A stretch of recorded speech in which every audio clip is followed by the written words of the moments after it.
Bagyo na naman mga maring, oh. Kalakas-lakas sa hangin mga maring. Sobrang dilim. Ito namang mga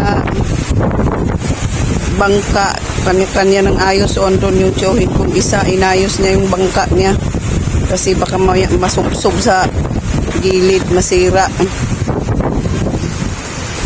Yun mga maring, umaambo na. Grabe ka dilim ng kalangitan mga maring, oh. Sobrang dilim. Ang lalaki ng kakapal ng mga ulap.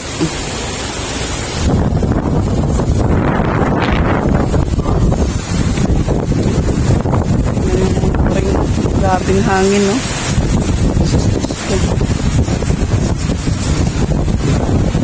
Kalakas sa hangin. Signal number 1 dito ang Surigao del Norte mga maring.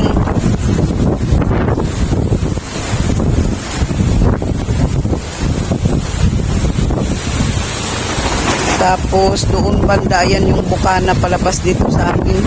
Nagsipasukan dyan yung mga ibang mga bangka na malalaki na galing sa ibang mga lugar.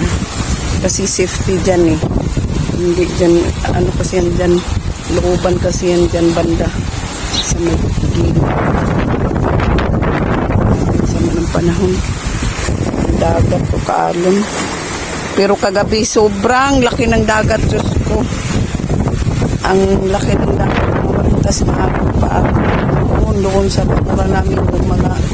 May mga halaman ako dyan. Nalangoy.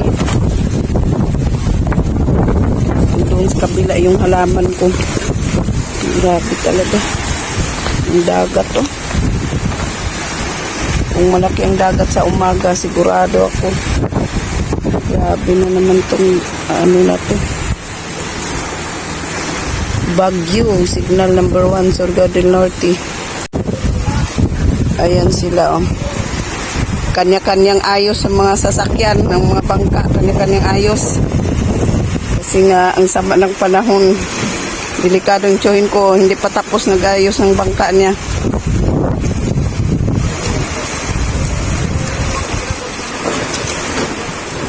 Kailangan yan lagyan ng angkla para ano. Kasi pag ilagay sa may tabi, mas lalo siyang masubsob, masira. Kaya doon na lang angklahan sa medyo malalim pang konti.